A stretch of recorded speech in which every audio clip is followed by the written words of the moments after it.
Moi, mä oon Vihtori.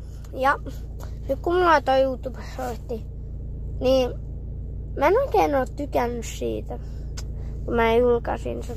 Sillä on 11 katselukertaa, mutta ei kukaan oo kommentoinut. Mä vähän ihmettelen sitä.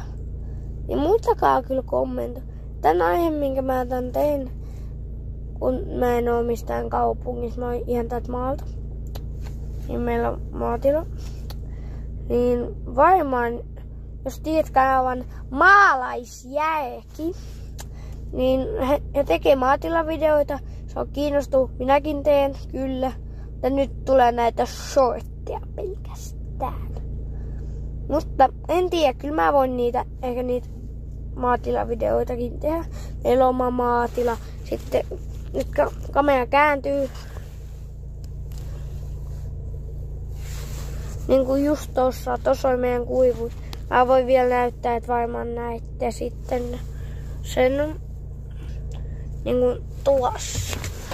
Tuossa on meidän kuivui. Käytin lasinpyyhkiä. Tuossa on tommonen työkalustoa, koneet.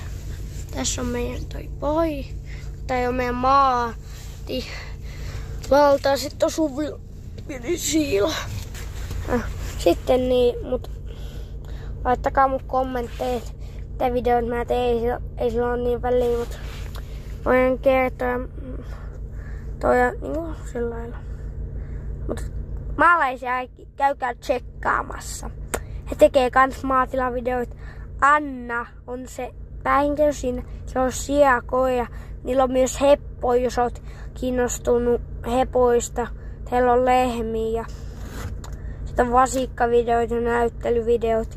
Sitten heillä on yksi koira, niillä käy kuin hessuja. En muista kaikkea, mutta moikka, mä oon Vihtori ja nähdään siellä YouTuben puolella ja sillä lailla. Moi!